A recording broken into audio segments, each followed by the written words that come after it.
Salut à tous, c'est Plugin et aujourd'hui je vous parle de montres connectées.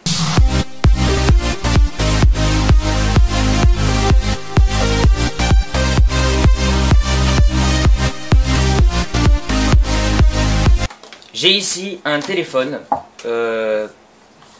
sous Android 5.1 qui va me permettre de parler de la montre connectée sous Android Wear. Android Wear est un système d'exploitation fonctionnant avec maintenant les iPhones depuis peu. Cependant, pour l'expérience optimale, il est recommandé d'avoir un téléphone Android. J'ai donc ici le téléphone qu'il me faut. En termes de montre connectée, j'ai la LG G Watch, une montre connectée qui est devenue très peu onéreuse depuis peu. En ouvrant la boîte, on tombe donc sur la montre. Je l'ai déjà utilisée naturellement pendant 1 an. Je vais vous donner mon verdict aujourd'hui, mais je l'ai réemballée telle qu'elle était lorsque je l'ai reçue. Il y a donc ici une sorte de petit papier dans lequel on retrouve un chargeur, ici une prise secteur, accompagné bien entendu du câble qui va avec, le câble donc USB, juste ici. C'est donc un autre câble que j'ai utilisé, mais c'est le même principe, c'est le câble donc micro USB, vous en recevrez un de LG et non pas de Kazam. Et ici j'ai le dock de chargement, puisque oui, la montre, si vous regardez, si on fait le tour de la montre, ne possède pas de port de chargement, simplement ces petits pins ici. Donc pour recharger la montre, on n'a pas le choix que de la poser sur sa station de recharge.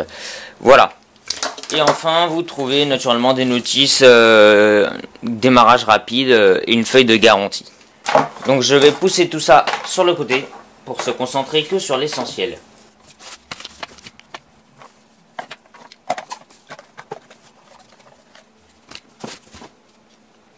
Pour mettre en route cette montre connectée, il faut la brancher à une prise secteur pour pouvoir la démarrer, puisque vous voyez aussi qu'elle n'a pas de bouton.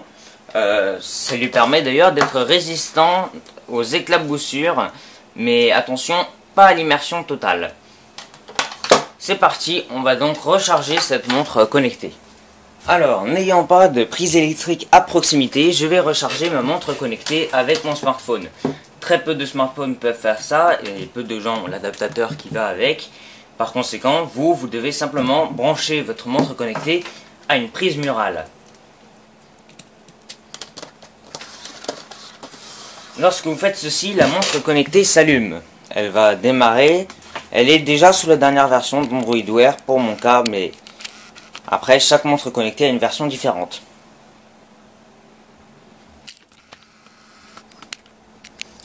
La montre connectée nous invite ensuite à glisser l'écran. Vous voyez qu'ici il affiche bienvenue en différentes langues et qu'il nous demande de sélectionner notre langue. Donc je vais glisser vers français, France. Ensuite il demande d'associer la montre au téléphone. Donc il explique en 3 étapes comment associer la montre. Donc il s'explique qu'il faut télécharger l'application Android Wear. C'est la même manipulation si vous êtes sous iPhone ou Android. Donc, c'est la même étape pour iPhone et Android.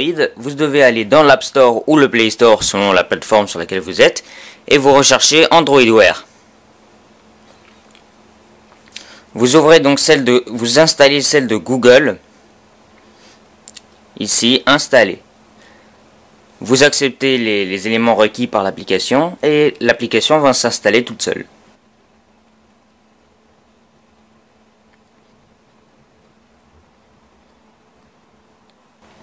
Une fois que l'application est installée, vous allez tout simplement l'ouvrir.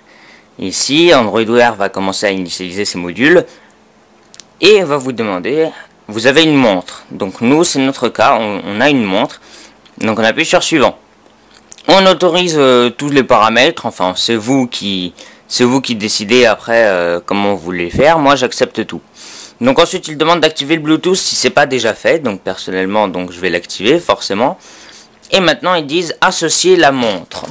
On retourne sur la montre donc, et ici donc ils nous mettent le nom de notre montre sur l'écran. Et on doit tout simplement s'assurer que le nom de la montre est le même sur le téléphone. J'appuie donc sur le nom de ma montre. Et le processus d'association est en cours. Vous voyez ici qu'il met un code PIN sur la montre et sur le téléphone. Tout simplement, je confirme que le code est le même. Et maintenant, la montre est en cours de mise à jour. Le téléphone va lui envoyer donc une mise à jour, s'il y en a une. Et donc les deux appareils vous affichent maintenant que la mise à jour est en cours. Vous devez tout simplement attendre.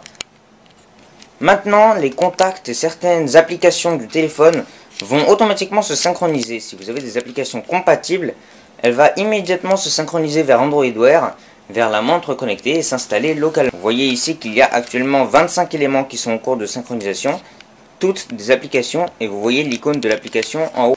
Vous voyez ici qu'il m'installe Transit, l'application pour les bus et les métros. Google.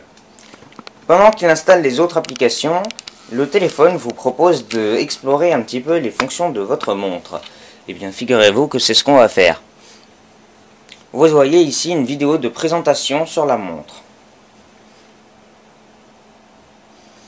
Il vous explique que les notifications qui apparaissent sur votre téléphone apparaissent également sur la montre, que vous pouvez donc glisser pour afficher le reste des informations ou bien des autres cartes. Si vous voulez ignorer la carte, vous glissez vers la droite, et tout ça nous verrons dans le détail lorsqu'on aura manipulé la montre. Vous verrez que pour certaines actions, vous devrez toujours avoir le téléphone sur vous. Pour d'autres actions, il ne sera pas toujours nécessaire d'avoir le téléphone sur soi, ce qui est plutôt un bon point. Vous voyez ici tous les tutoriels d'explication de la montre connectée. Et je vais vous montrer moi dans le détail comment ça fonctionne avec cette montre particulière, parce que toutes les fonctions ne sont pas disponibles sur cette montre connectée, notamment le Wi-Fi. Il faut savoir que la LG G Watch est la toute première montre connectée sur Android Wear, ce qui explique un petit peu pourquoi son prix a un petit peu baissé depuis 3 ans. Cependant, vous trouvez certainement encore des montres avec la garantie sur internet, pas dans les boutiques mais sur internet. En tout cas, vous devriez pouvoir en trouver sans trop de problème. Donc la particularité aussi des montres Android Wear et des montres connectées de manière générale, c'est de pouvoir changer le cadran à volonté. Vous n'avez donc pas besoin d'acheter plusieurs montres pour différents cadrans. Une fois que le tutoriel donc est terminé, vous pouvez appuyer sur continuer en bas à droite et il va vous proposer donc d'activer les notifications sur la montre. Pour ça, il faut changer un paramètre sur le téléphone. Donc tout simplement, moi je fais oui, activer les notifications, et vous devez autoriser Android Wear ici à envoyer des notifications sur la montre. Une fois que ça c'est fait, vous voyez votre téléphone qui affiche votre modèle de montre connectée. Et en dessous, donc, les conseils et ce qui se passe. Et vous voyez ici tous les conseils pour votre montre connectée. Vous pouvez maintenant envoyer des photos et des cadrans personnalisés à vos amis s'ils ont une montre connectée également. Vous pouvez les connecter entre eux. Nous allons attendre ici que la synchronisation se termine avant de pouvoir utiliser toutes les fonctionnalités de Android Wear.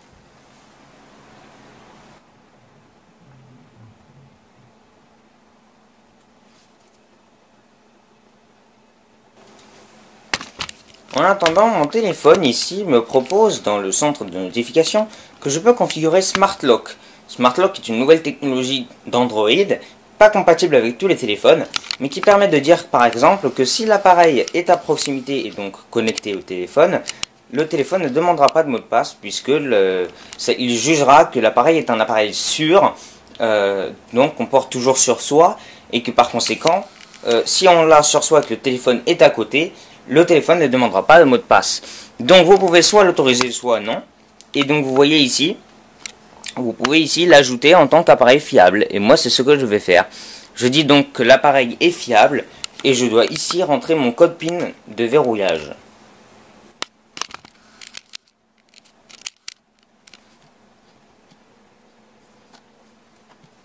Vous avez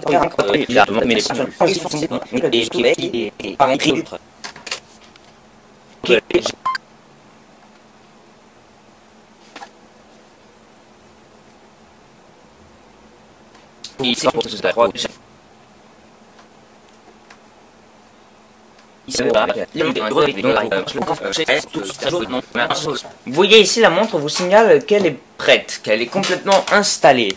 Donc nous allons maintenant nous intéresser à la montre surtout. Le téléphone, on y reviendra plus tard.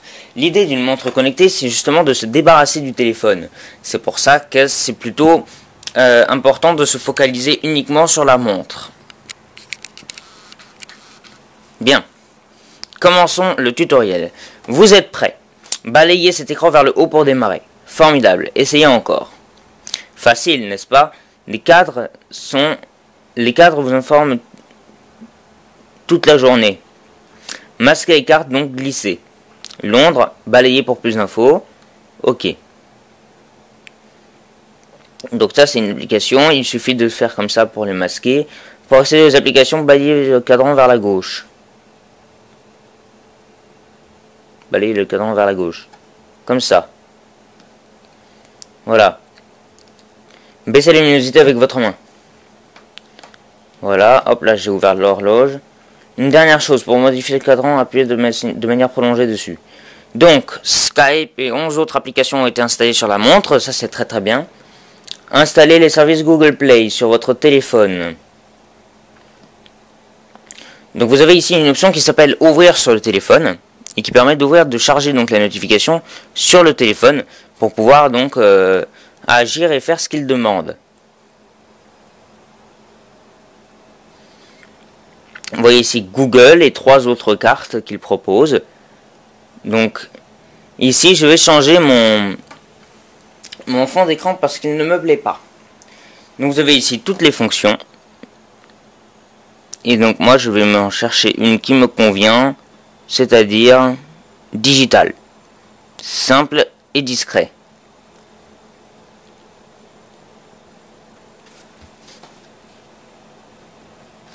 Bien.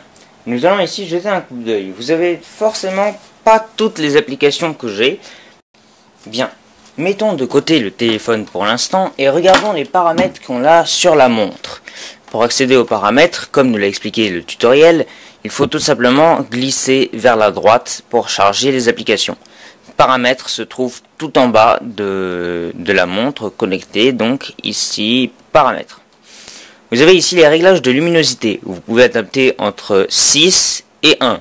Moi je vais le mettre sur 6 parce que je préfère avoir une luminosité très élevée, même si c'est vrai que ça empêche un petit peu l'autonomie de la batterie de se faire montrer aussi exceptionnelle que ce qu'annonce LG.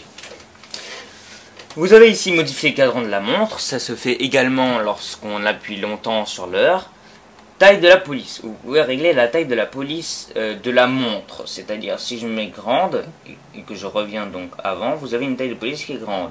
Si je mets petite, vous avez maintenant une taille de police qui est petite pour les paramètres. Vous voyez de quoi je parle. La différence n'est pas énorme, mais ça marche comme ça. Ensuite, vous avez les appareils Bluetooth. Ça, je vais y revenir. Cette fonction va être très intéressante, surtout si on utilise le service Google Play Music. Donc, écran actif en permanence. Ça, c'est une fonctionnalité de cette montre-là, qui a une autonomie de batterie qui est du coup assez convaincante, et qui permet en fait tout simplement garder l'écran tout le temps allumé. L'écran ne s'éteindra jamais, peu importe, même si vous ne le regardez pas, l'écran va toujours rester allumé et va vous montrer l'heure. Attention, il va vous rester allumé, mais avec une luminosité plus basse, et uniquement l'écran en noir et blanc pour faire économiser encore davantage la batterie. Vous avez ici les mouvements du poignet, ça permet de basculer des notifications et de les lire davantage, uniquement avec des mouvements de poignet, donc ça se fait avec la gestuelle. Pour l'instant, je ne peux pas vous faire la démonstration puisque je l'ai posée, mais tout à l'heure, je vais la mettre sur mon poignet et vous verrez comment ça fonctionne. Vous avez ici le mode avion, ce qui est quand même plus pratique. Effectivement, le mode avion, si vous allez dans un avion et que vous voulez continuer à jouer avec votre montre connectée. Donc ici, vous avez les réglages d'accessibilité. Alors là-dedans, vous avez juste les gestes d'agrandissement. Vous n'avez pas grand-chose. Après, Android rajoutera au fur et à mesure des choses. Vous avez ici le verrouillage de l'écran. Vous avez l'option ici de faire un schéma, vous savez, avec les 9 points d'Android qui vous permettent ici de dessiner un schéma et ensuite voilà, de relier donc des points, et donc ça permet ensuite à la fin de donner un schéma. Par exemple, je peux donner quelque chose comme ça.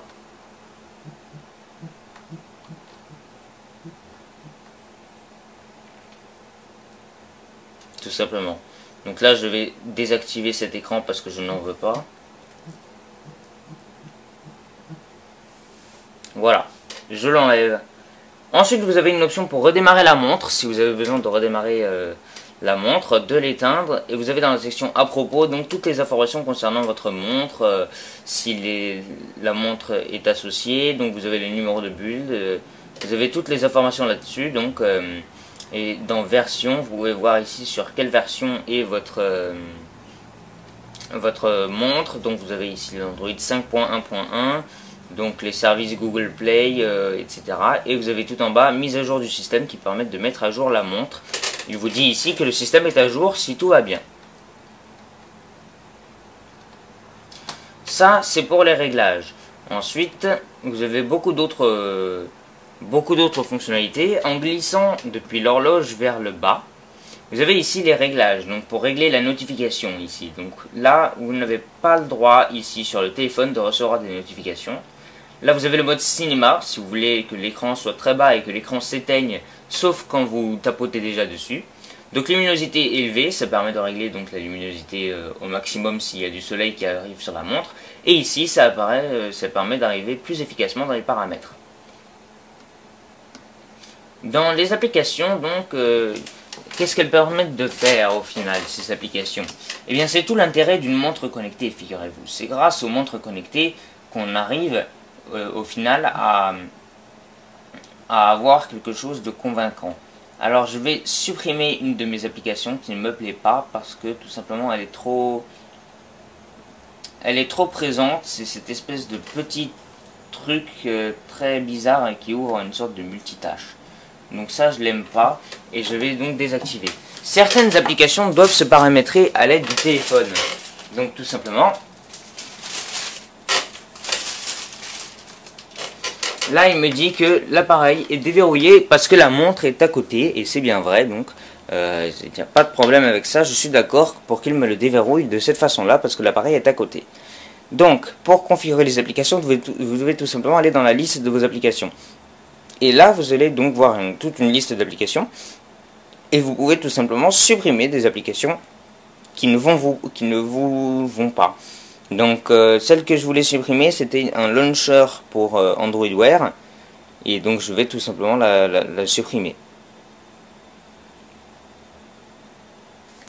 Voilà, vous voyez ici que certaines applications sont obligées de se paramétrer uniquement via le téléphone. Donc, les synchronisations s'effectuent depuis le téléphone vers la montre. Donc, la première fois que vous voulez ouvrir une application ou que vous voulez la paramétrer, il est parfaitement possible qu'il faille le configurer à l'aide du téléphone. Donc ici, vous pouvez voir que mon téléphone transfère actuellement des données vers la montre, qui installe donc des thèmes etc. Donc l'application que j'ai ici, ça s'appelle Wear Mini Launcher, qui permet donc de créer un launcher. Donc j'ai juste ici, donc ça c'est dans à propos. Donc là je vais dans personnalisation. Donc tout simplement là je peux régler tous les paramètres que je veux. Ici.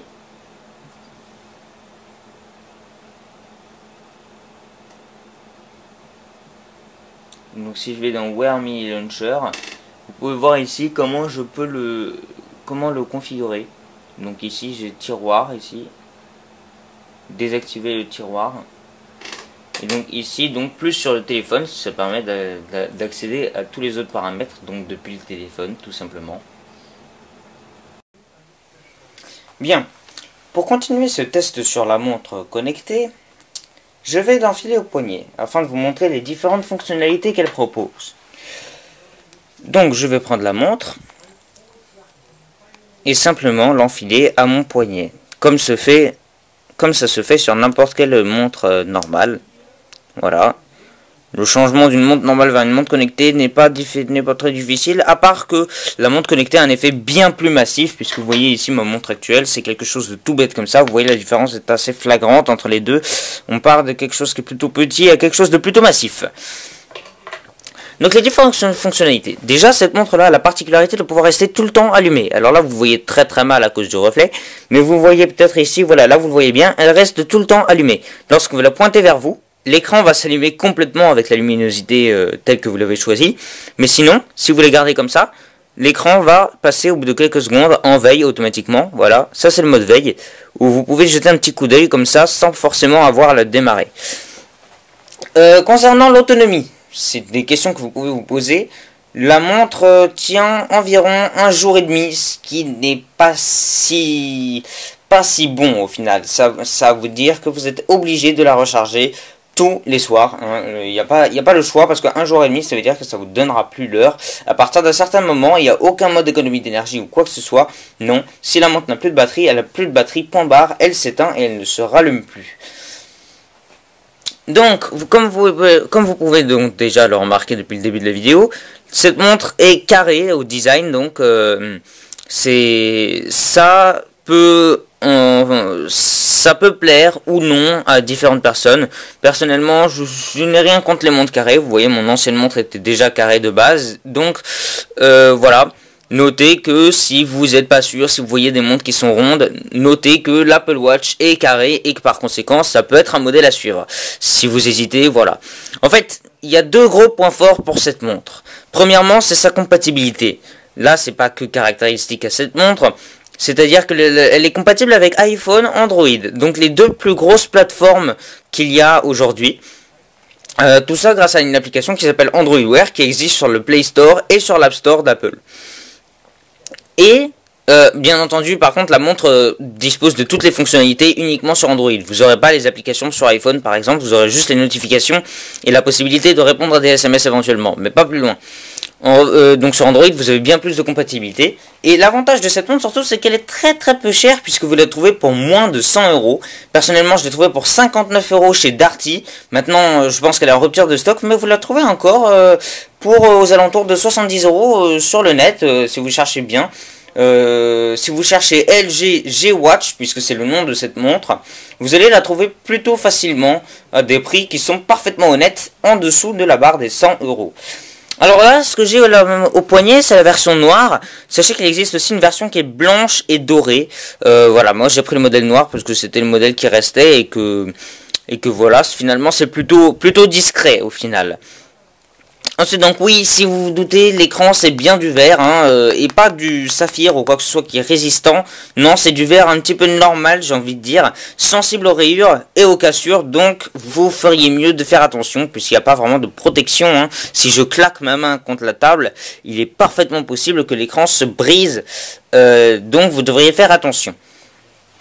Donc voilà, ça c'est les 2 gros points forts de cette montre. Et ensuite, qu'est-ce que cette montre permet de faire? Pourquoi avoir une montre connectée? Ça c'est un grand sujet qui ne concerne pas que cette montre-là. Alors concrètement, c'est l'intérêt d'une montre connectée, c'est d'éviter avoir à sortir son téléphone de sa poche.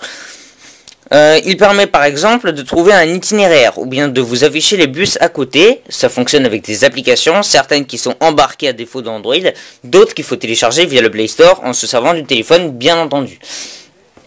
Je vous montre un exemple. Si vous recevez un SMS, vous pouvez par exemple répondre à ce SMS. Et vous pouvez aussi, et c'est probablement la fonction que je trouve le mieux, vous pouvez utiliser les gros points forts de certaines applications et les appliquer. Alors je vais faire une petite démonstration. Je vais vous ramener ici mon MacBook Pro. Je vous l'amène sur la table et vous allez bien comprendre à quoi bon peut servir cette montre. Donc je vais pousser le téléphone un petit peu sur le côté. Je vous ramène mon MacBook Pro. Et on va lire un petit peu de musique. Par contre, on va lire de la musique libre de droit. J'ouvre iTunes. Voilà, donc je lis de la musique avec mon ordinateur. C'est de la musique libre de droit. Vous voyez ici le titre et l'artiste, Tobu, que j'ai utilisé pendant le live. Merci beaucoup. Donc voilà, cette musique-là. Et tenez, imaginons maintenant, je suis dans une discothèque ou peu importe, il y a ça à la radio. Même si ça m'étonne franchement qu'il passe ça à la radio, c'est pas grave. Imaginez donc il y a ça. Et moi je me demande, quel est ce titre? Le réflexe de tout le monde, c'est de prendre le téléphone qui est juste à côté et de chercher sur Shazam. Mais non, moi, j'ai ma montre connectée. Et Shazam est intégré avec la montre connectée lorsque vous l'installez sur le téléphone. Vous avez juste à l'ouvrir et il scanne votre environnement avant de vous donner le bon résultat, quelle est la musique qui vous entoure.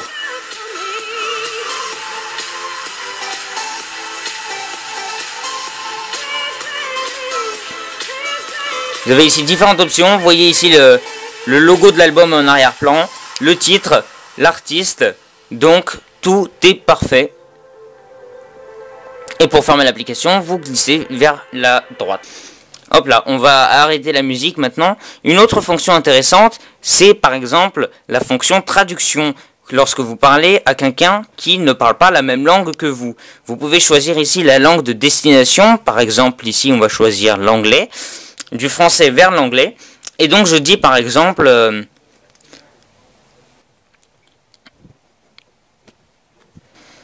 Bonjour, comment t'appelles-tu?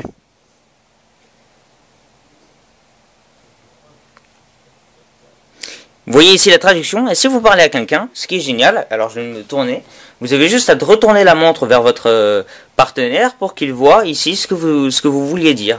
Voilà, c'est tout simple, et donc ça fonctionne donc dans les deux sens, vous pouvez choisir du français vers l'anglais, etc., etc. Et donc c'est une fonctionnalité vraiment très pratique. Ensuite vous avez des applications qui vous permettent par exemple d'enregistrer des mémos vocaux sur votre montre. Voilà, vous avez ensuite des jeux aussi, si vous voulez jouer à des jeux sur votre montre, voilà. C'est bon, je vous le cache pas, c'est pas très facile, mais vous pouvez toujours essayer. Donc vous choisissez ici votre niveau, et là c'est un jeu qui consiste à faire déplacer ici des balles. Voilà, c'est tout. Ça ne sert à rien. Enfin bref, voilà. Terminons le jeu. Vous pouvez aussi mettre en veille l'application en mettant la paume de votre main sur la montre, ce que je trouve plutôt pratique. Je vous refais une petite démonstration. Lorsque vous êtes par exemple dans une application, j'ai juste à frapper comme ça sur la montre. Je suis pas obligé de le frapper si violemment, hein. Vous avez compris, l'idée c'est que je mette la paume de ma main et ensuite ça se met en veille. C'est tout aussi simple, par contre c'est parfait pour attirer les traces de doigts bien gigantesques sur la montre. Donc voilà, c'est pratique, et d'un autre côté c'est un petit peu con de mettre la main pleine de traces de doigts sur l'écran de la montre. Au moins il se lave assez facilement, vous voyez, j'ai juste à appliquer une petite fois mon pull dessus pour que ça retire toutes les traces de doigts qu'il y a dessus. Ça laisse un petit peu quelques rayures. Bien, je vais débarrasser le MacBook Pro parce qu'il ne sert plus à rien et que SFR Wi-Fi commence à m'énerver.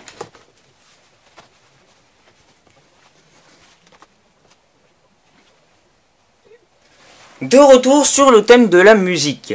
Nous allons arrêter de lire de la musique, mais sachez que votre montre peut synchroniser la musique de votre téléphone, et localement en plus. Ce qui fait que si jamais vous vous débarrassez de votre téléphone, vous pouvez lire votre musique. Alors attention, cette montre n'a pas d'haut-parleur, donc vous ne pourrez pas la lire directement, mais il y a une astuce. Cette montre est en Bluetooth 4.0 et fonctionne les dernières technologies possibles. Donc vous avez par ce temps la possibilité d'associer un casque Bluetooth à la montre, en plus du téléphone. Les deux restent donc connectés via la montre. Et grâce à ce casque, vous pouvez lire la musique qui est stockée dans la montre et la lire sur le casque. Ou bien, vous pouvez également contrôler ici la musique que vous allez lire. Par exemple, ici je peux lancer l'application Google Play Music. Sachez aussi que vous pouvez contrôler la montre par la voix avec le système de Google, bien entendu. Alors on va essayer maintenant. Ok Google, lire ma musique.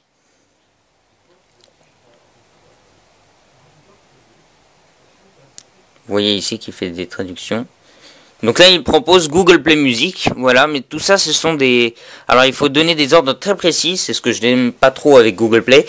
Ok, Google. Écoutez de la musique. Écoutez de la musique.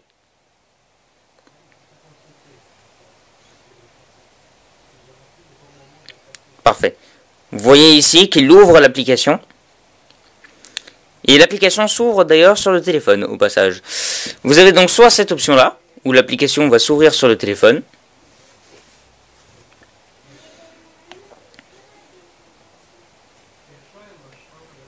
Dans le cas où vous n'avez pas de casque associé, la musique va commencer à se lire sur le téléphone. Et vous avez ici ensuite l'option de contrôler votre musique. Donc vous voyez ici qu'il me dit que Shazam a été installé, ça c'est mon notification de téléphone. Mais vous avez ici, vous allez avoir la musique qui va charger sur votre téléphone. Juste ici sur la montre, vous voyez ici la musique qui apparaît et vous pouvez contrôler un petit peu tout. Vous pouvez contrôler le volume.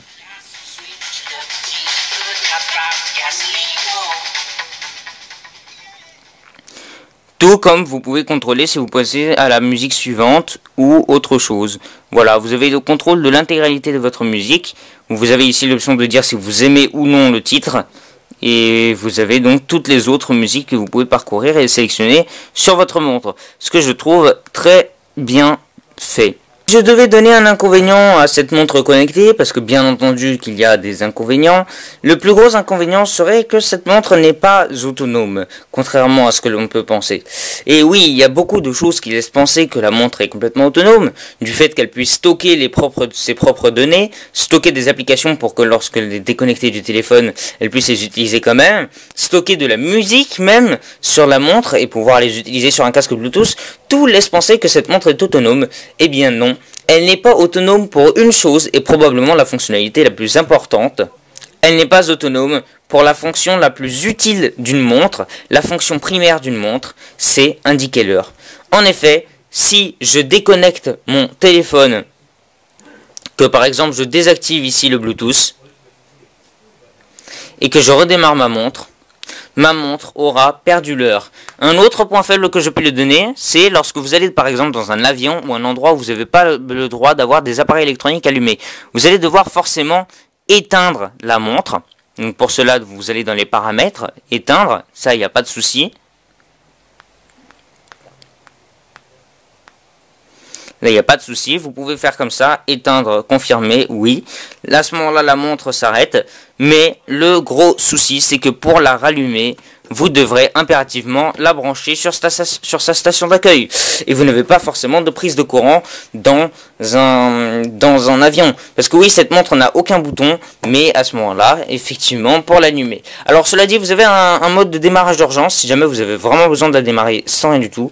Vous avez juste ici, à côté des témoins, à côté des ports de chargement, un petit bouton qu'il faut enfoncer au critérium qui vous permet de démarrer la montre. Ici, je n'ai pas de critérium et je ne vais pas la rallumer dans le mode de démarrage de secours. Donc, je vais la brancher ici simplement à une source d'alimentation qui est mon téléphone, puisque la batterie du téléphone est extrêmement puissante. Ça, j'y reviendrai, je ferai un test sur ce téléphone qui est vraiment pas connu et qui mérite vraiment d'être connu, selon moi. Donc, ici, j'ai la montre qui redémarre. Vous voyez ici la petite séquence d'animation par Android. La petite séquence donc spécialement dédiée à Android Wear. C'est pas LG, le constructeur de la montre ou quoi que ce soit qui fait ça. C'est vraiment Android Wear. Et donc là, vous voyez que par chance, j'ai l'heure synchronisée. Simplement, lorsque la montre n'a plus de batterie, lorsqu'elle est déchargée, en fait, c'est ça, elle ne retient pas l'heure. Il n'y a pas une pile de secours qui va retenir l'heure. Et c'est ça que je peux reprocher à la montre. C'est que lorsqu'elle n'a plus de batterie et qu'on n'a pas son téléphone avec soi, elle ne fait plus office de montre. C'est-à-dire que si on l'éteint et qu'elle garde la batterie, elle peut conserver l'heure. Mais malheureusement, si par hasard elle n'a plus de batterie, ce qui arrive forcément, puisque cette montre connectée n'a que 1 jour et demi d'autonomie. Vous pouvez voir ici déjà que qu'elle est à 90% alors que je l'avais chargée à 100% en commençant la vidéo. Donc cette montre a une autonomie qui est vraiment pas très bonne quand même par rapport à l'utilisation au quotidien. Voilà, c'est la fin de ce test. J'espère que ça vous aura plu. Voilà, ça commence à faire un petit peu long, mais je préfère faire des vidéos longues et bien expliquées que courtes et bâclées. Voilà, vous aurez remarqué sûrement avec toutes les vidéos que j'ai faites que la plupart sont assez longues. C'est un format que je préfère au format court, les formats qui sont bâclés ou il manque beaucoup de détails. Voilà, moi je préfère faire un truc de long et très bien expliqué, qui est plutôt lent également en termes de rythme et d'explication. Donc voilà, si vous avez quelques suggestions pour améliorer la qualité de mes vidéos, de cette vidéo là par exemple, si vous prenez l'exemple que vous voyez quelque chose, ah bah ça aurait pas dû être là, ça il n'a pas dit ça parce que j'en ai une ou quoi que ce soit. Si vous avez quelques remarques à faire pour améliorer la qualité de la vidéo, n'hésitez pas à les dire dans les commentaires en bas de la vidéo, parce que c'est mon deuxième test sur cette chaîne et par conséquent, eh bien j'ai encore une longue marge d'amélioration en termes de qualité. Donc voilà, j'aimerais bien que vous me laissiez tout ça dans les commentaires si vous avez une remarque pour améliorer la qualité. J'ai déjà suivi quelques conseils que vous m'aviez donné sur le test de la Kindle, et bien maintenant j'aimerais que vous fassiez pareil. Si vous avez quelques remarques pour améliorer la qualité ou quoi que ce soit, même si c'est quelque chose qui vous semble infaisable, par exemple changer la caméra, je sais que des fois ma caméra a une tendance à très mal focaliser, il faudrait que j'arrête de zoomer sur un objet, j'en ai pris conscience déjà moi-même. Voilà, si vous avez quoi que ce soit à me reprocher donc dans la qualité de la vidéo, n'hésitez pas à le dire. Vous pouvez également me suivre sur Twitter avec le @plugandtweet, PLUGNTWEET. Et vous pouvez également, si vous ne l'avez pas vu, consulter mon nouveau site internet www.plugn.tk qui permet donc de voir un petit peu tout ce que j'ai fait sur ma chaîne. Je vais le répertorier sur ce site et il y aura également des articles rédigés, écrits, des actualités, etc. Bref, j'en ai parlé dans une vidéo précédente. Si vous voulez aller le voir, vous pouvez aller la voir maintenant. En tout cas, maintenant, si vous voulez pas rater les prochains tests, les prochaines actualités ou quoi que ce soit, vous pouvez vous abonner dès maintenant à la chaîne YouTube et laisser un like si ça vous a plu. Merci et à la prochaine vidéo.